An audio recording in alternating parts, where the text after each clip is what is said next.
בוקר טוב, בוקר אור, חברים, מה שלומכם? אתם על יקה TV, אני רפי ברבירו, ומדי יום רביעי בשבוע אנחנו נפגשים כאן לפגישה שבועית נעימה עם אורח, אורחת, מפתיעים, מעניינים, והיום משדר מיוחד. יש לנו הכבוד והעונג לארח את שגרירת אוסטריה בישראל, דוקטור האנה ליקו, שאיתה נשוחח על מחויבות אוסטריה לזיכרון השואה ולמלחמה באנטישמיות, על שבוע הקולנוע האוסטרי, ועוד ועוד, ואנחנו נזמין עכשיו לחדר השידור את the ambassador. Hi ambassador. Good morning, בוקר טוב. בוקר טוב, בוקר טוב. You know Hebrew quite well. I'm learning, but I don't dare to speak it here now, so please indulge with me. Of course, May I but suggest? you pronounce it good. You pronounce it good. I'm trying my best, thank you.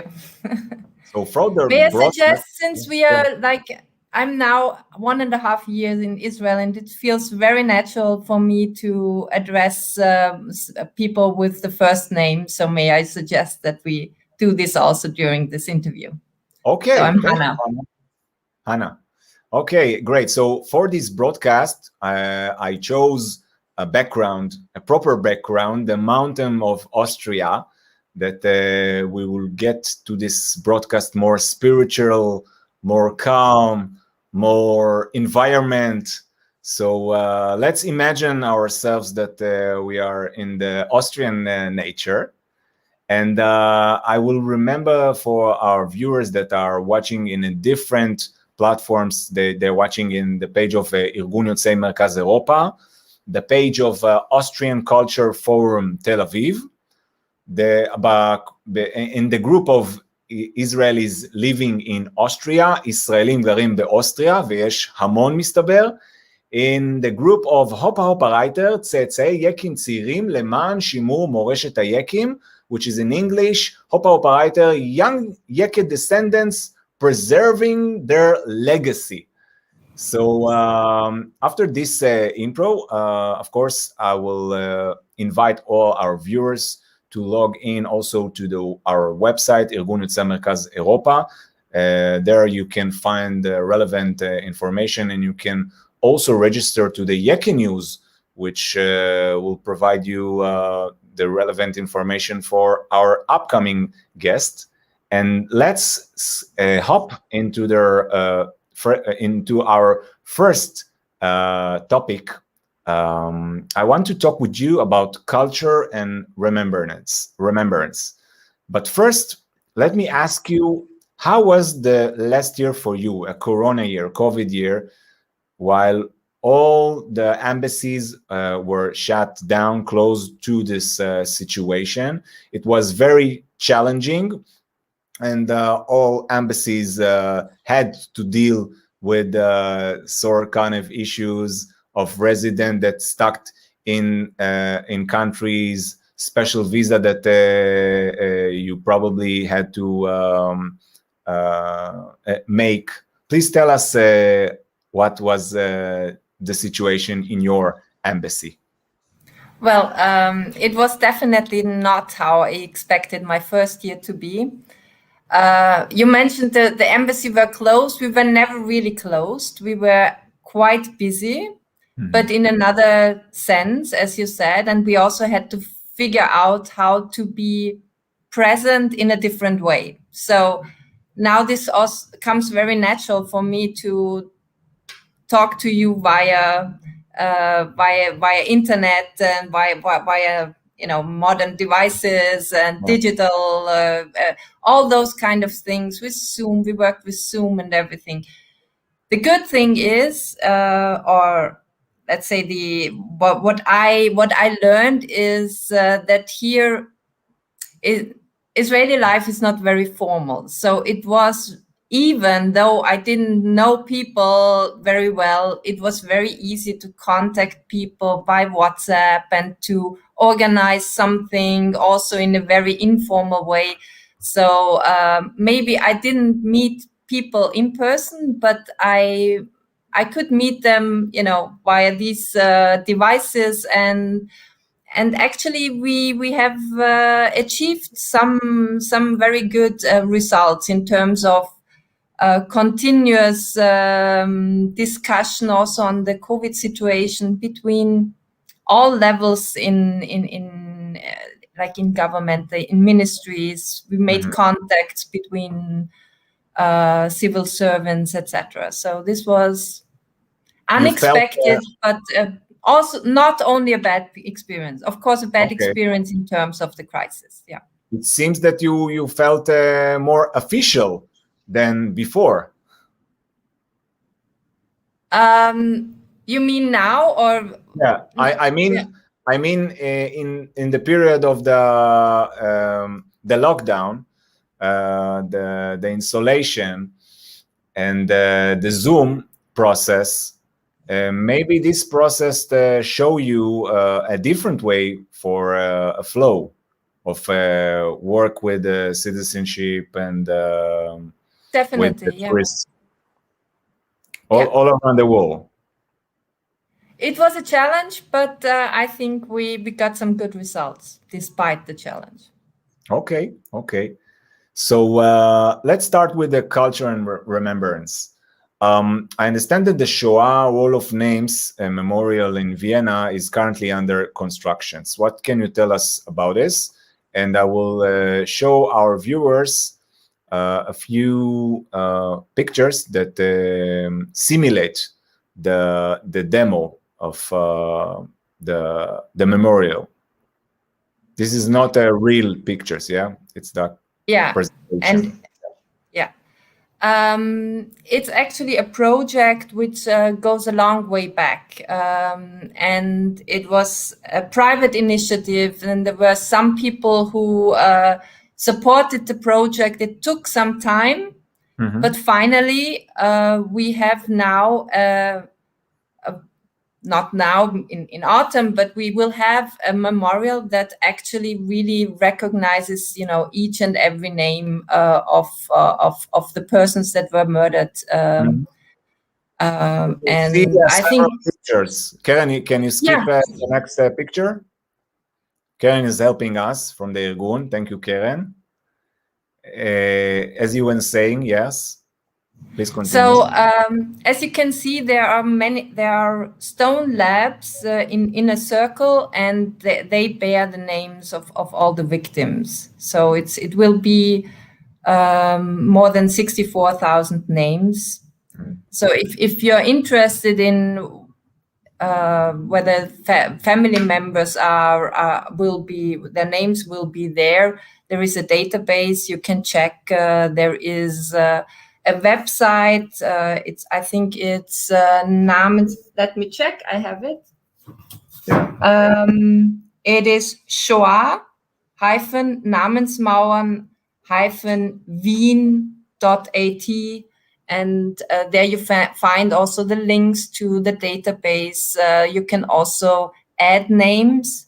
There will be a separate stone lab where with names that have.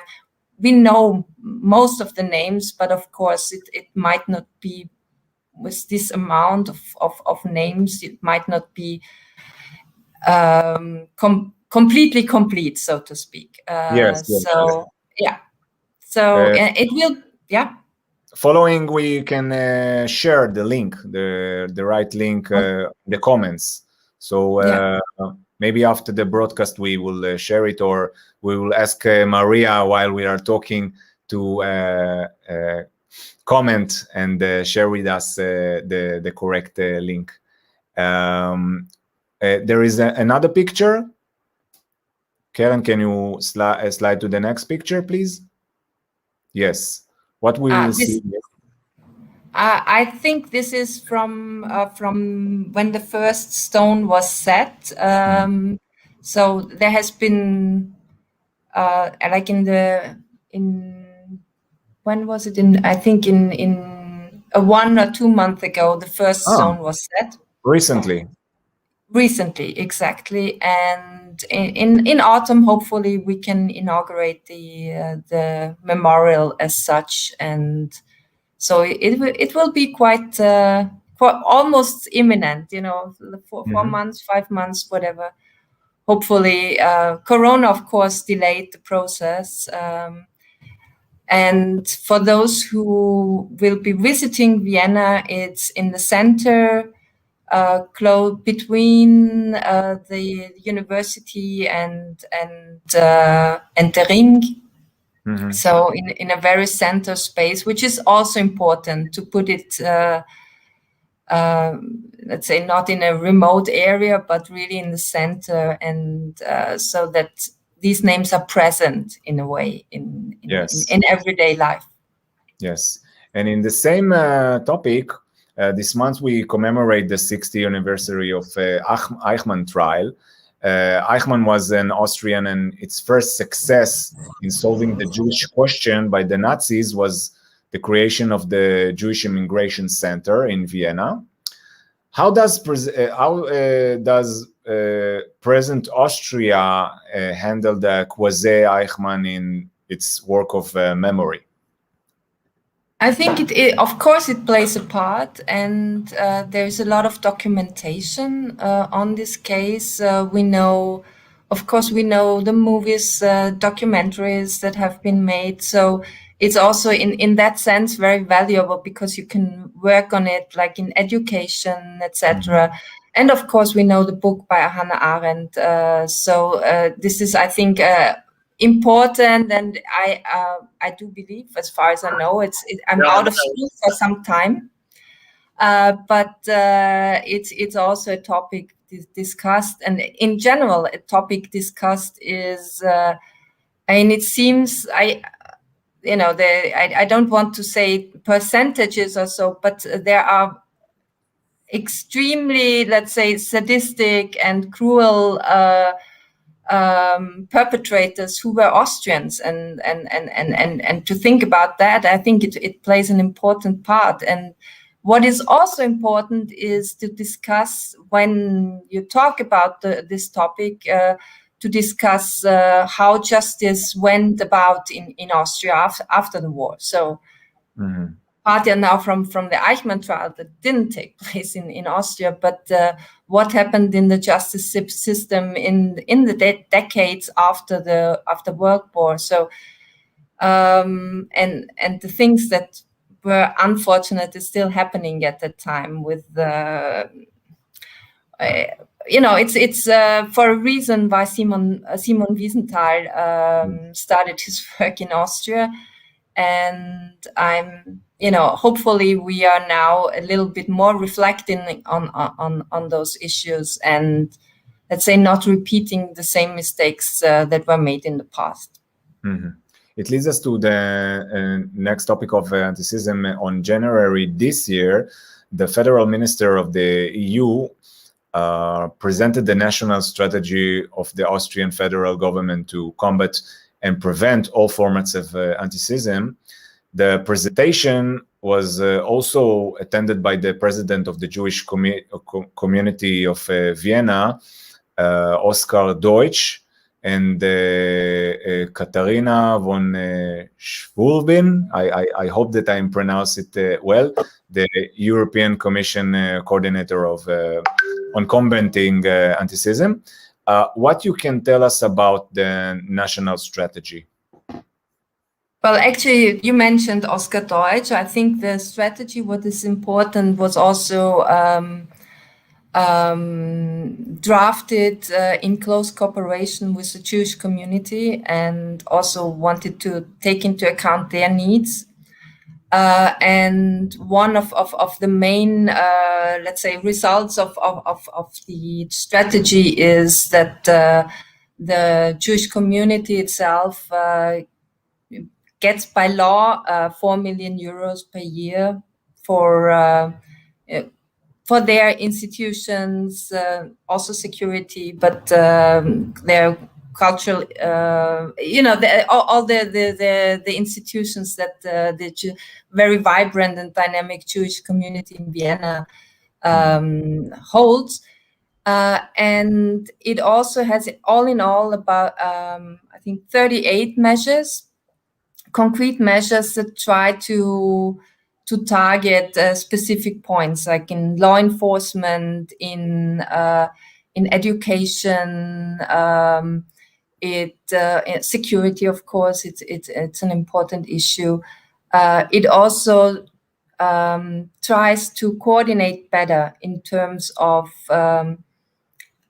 registering anti-Semitic incidents and responding to them. So I think it's also an important feature to know exactly what's happening, so that you can know that you can better design what answers to give, or what programs to initiate. Which is very important. How does Austria reconcile in the previous government the presence of the Freedom Party with the fight of against anti-Semitism? I think it's it was a long way for Austria to be where it is today.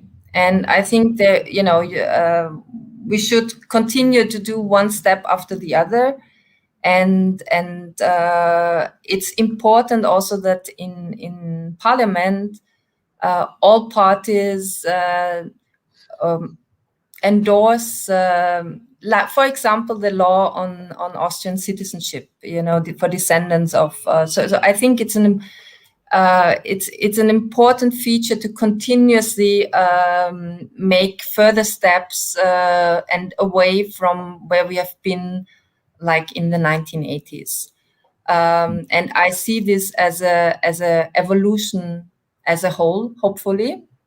And what I can do as ambassador in this field, I try to make the contact between Austria and Israel, also in this respect, more sustainable. So if we have continuous, let's say, person-to-person contacts, discussions about the past, about researching the Shoah, and if we intensify that, hopefully this is then a more sustainable process. So my aim as ambassador is to build on, let's say, short-term achievements and to make them a sustainable flow, so to speak. So, and I see the government program of the last government and the program of this government, like in a kind of evolution, in that irrespective of the composition of the government. Okay. Can you tell us about the Understanding Israel program? We have since I think the for some decades we have what is called Gedenkdiener. So people young people who come to Israel for a year to work in one of the institutions like Yad Vashem or the Ghetto Fighters House and the Wiener Library or what have you, in connection with the memory of the Shoah and those kind of things. And the Shoah, just Maria share with us the link of what you mentioned before. Thank you, Maria. Yes. And in 2019, a new program was designed, which is a little bit more broader, and which brings those young Austrians to Israel and to get to know it from another perspective. So they work as volunteers in social institutions like kindergartens and other social institutions, and they have a whole preparation program. They learn a little bit of Hebrew. They have seminars. So they get to know like the realities in Israel a little bit better. And it's more focused on, let's say, current life in Israel And I think it's important as an addition, not as exclusive, to also talk about present day challenges, etc. So hopefully this will also foster our relations. Of course, in the last year, this was very difficult, and many things in the program were just done virtually. So hopefully in the next year, we will resume the program as it was originally planned. Okay. Recently, Austria announced the Austrian citizenship for descendants of victims of National Socialism. What can you tell us about it?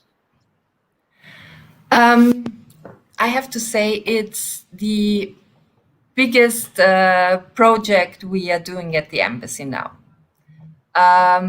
The main points of the new law is it broadens the definition of who was a victim, and it's now also open for descendants of Holocaust victims. So it's before that that was possible only in a very limited cases, but now it's much broader. And with the result that we have, and I only know the numbers of the embassy. I don't have the global numbers. It's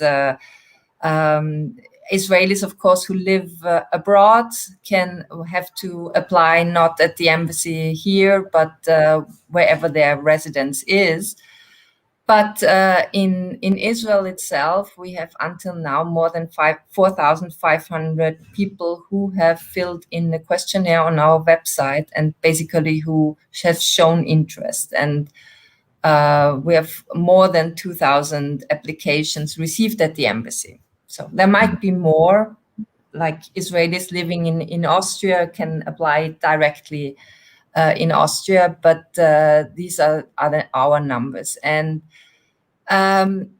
may I also a little bit add on the process itself? Yeah. What is important for me personally, but I think for the entire staff of the embassy, is to make the process as least bureaucratic as possible and also least complicated in the sense that you don't actually need a lawyer to claim citizenship. That's what we hope. We want to give the service to everybody, and we want them to feel welcome. And also in this respect, not repeat mistakes that have been made in the past. And so a lot of people, victims who then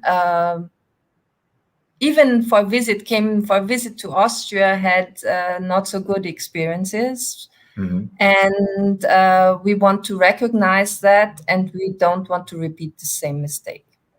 So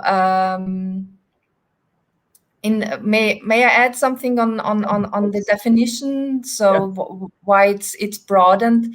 Mm-hmm. So one point is it is extended to those who resided in Austria, mm-hmm.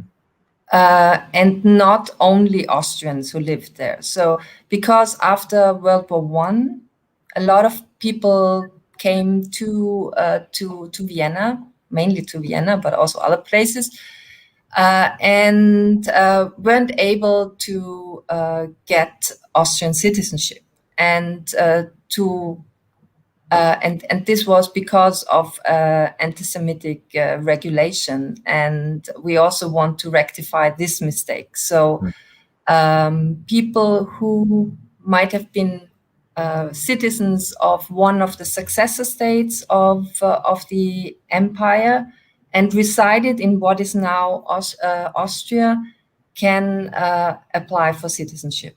So their descendants mostly, yeah.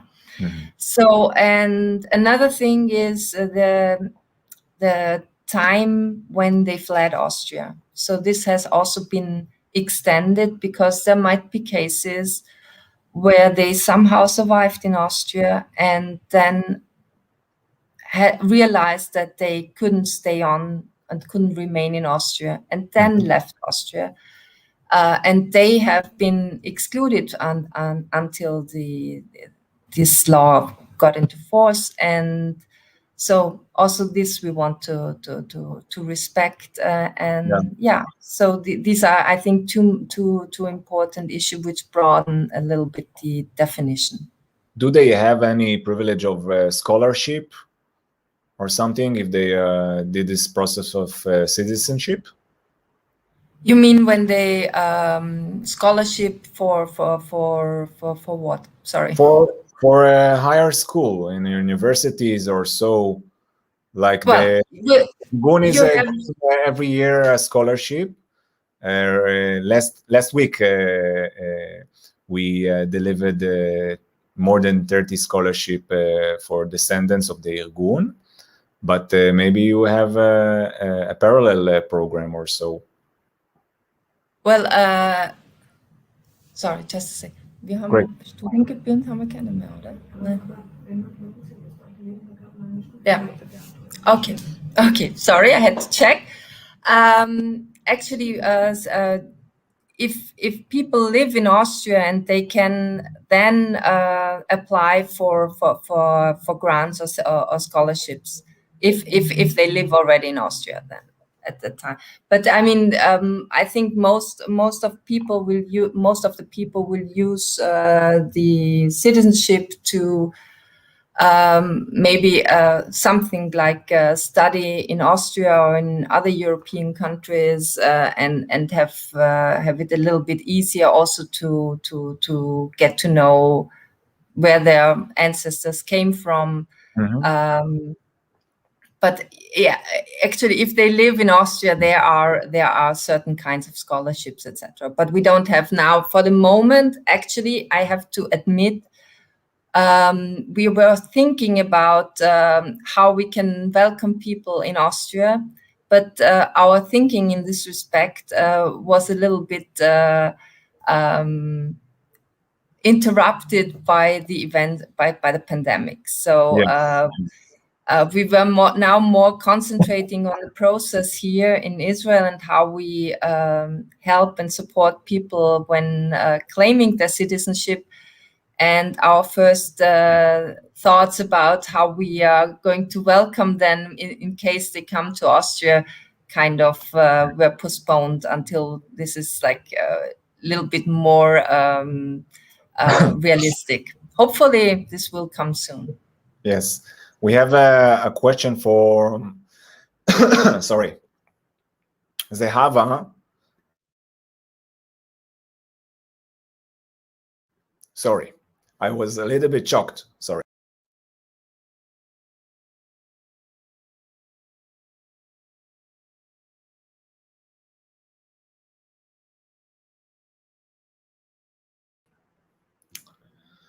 Sorry, Zehava asking us a personal question. If your internship in archaeology gives you an added value understanding the Jewish people?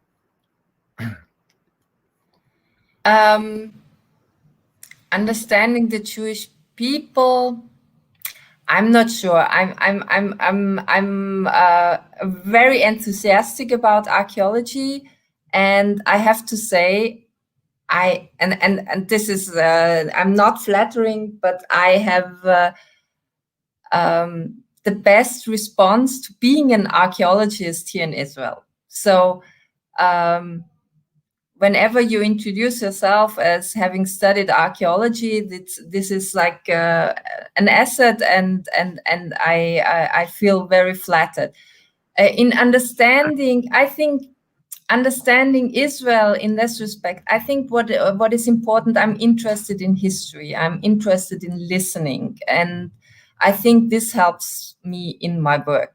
And of course, stones or material culture can tell you a lot about the people who lived then there. But I think for me now, it's more important to get to know people here and now, and what their what their challenges, what their how their life looks like, where we can support them, etc. So yeah. Okay, another question from Esther Weiner. How is the approach of Mischlings, Austrian, German? Do you understand this question? I'm not sure. I'm sorry, I don't understand it. But okay, so maybe you can.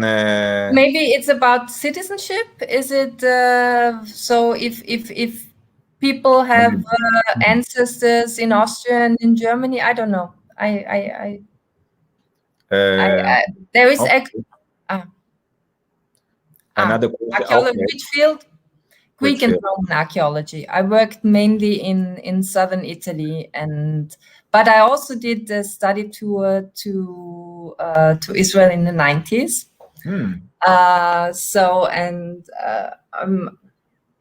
I'm trying to now on the weekends to see some of those sites I've seen then. So it has changed a lot. There's a lot of things that now are let's say better. In the national parks have been extended and improved, so it's worthwhile to go there several times. Okay, this month we celebrate the Austrian Film Festival in Israel.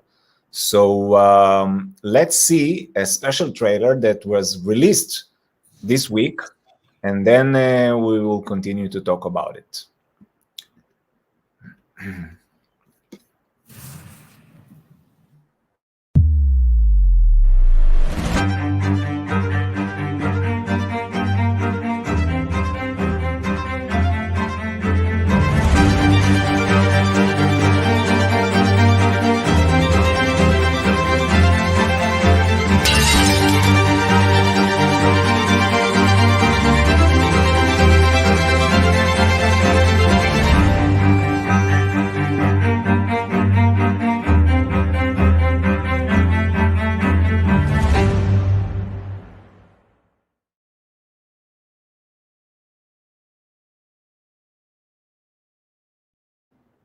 This was a trailer for the Austrian Film Festival.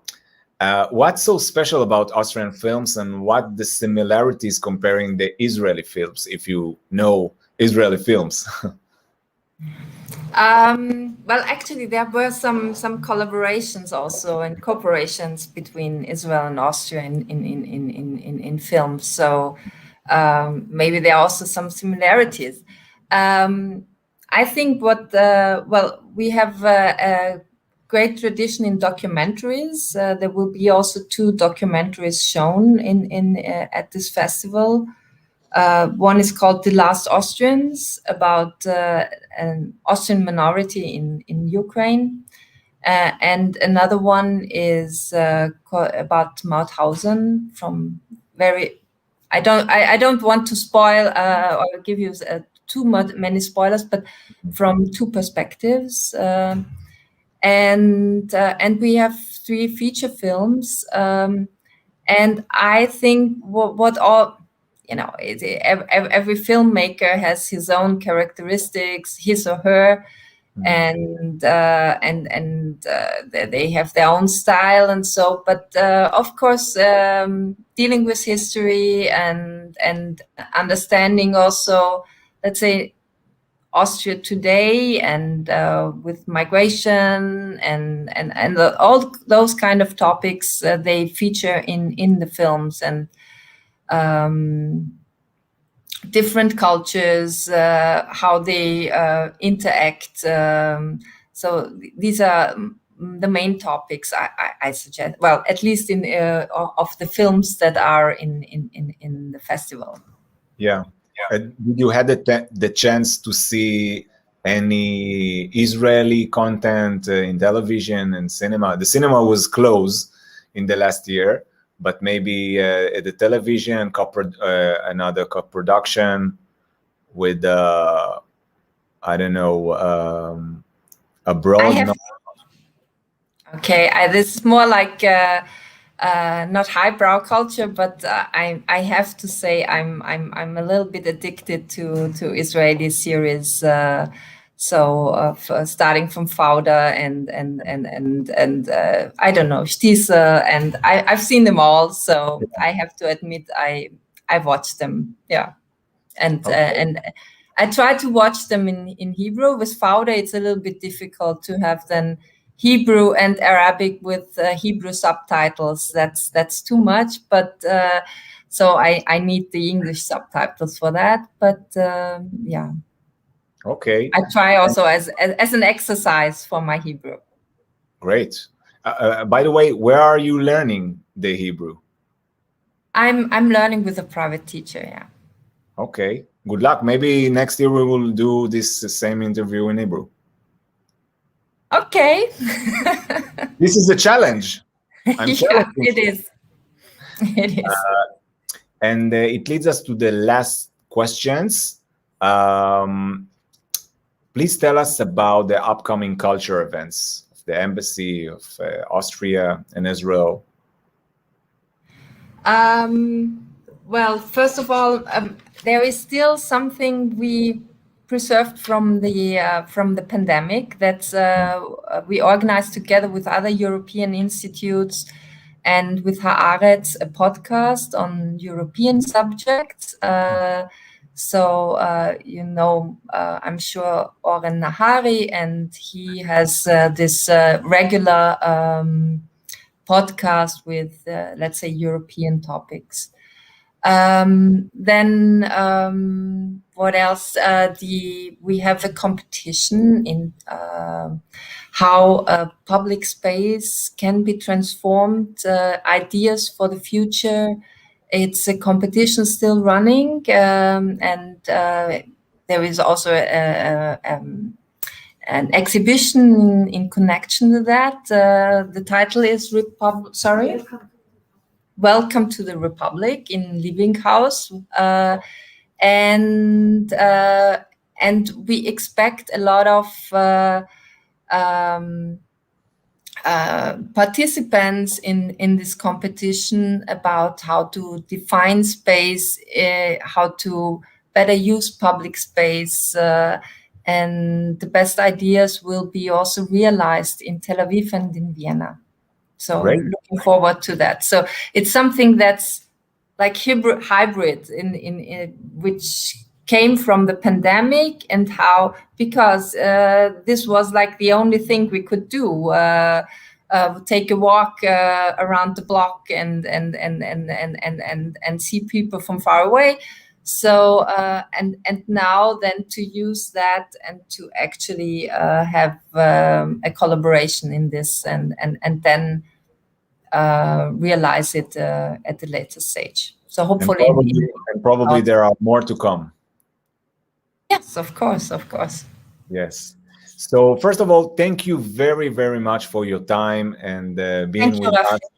Thank you for all our viewers in the several platforms of the page of ארגון יוצאי מרכז אירופה, the page of Austrian Culture Forum Tel Aviv, the group of Israeli living in Austria, ישראלים גרים באוסטריה, and the group of Hoppe Hoppe Reiter, young descendants preserving the young legacy, which is in Hebrew, צאצאי ייקים, צעירים, למען שימור מורשת הייקים. And for those who want to be informed about the upcoming Yeke TV shows, you're more than welcome to log in to the website of ארגון יוצאי מרכז אירופה, register for free at the Yeke News, and we will send you all the information. Again, thank you very much, Hannah, and I hope that the next year we will talk in Hebrew, or we will talk in your language. You will challenge me. Okay. We will do mixed and mashup interview. So thank you very much. I ending every show by saying Auf Wiedersehen. What's your final word? להתראות. להתראות, יפה. יפה. So להתראות, תודה. תודה רבה לצופים, אתם יותר מוזמנים להמשיך להגיב גם אחרי שהשידור יסתיים, ואנחנו נתראה בשבוע הבא, ביום רביעי. תודה רבה לכם. Auf Wiedersehen, להתראות. להתראות.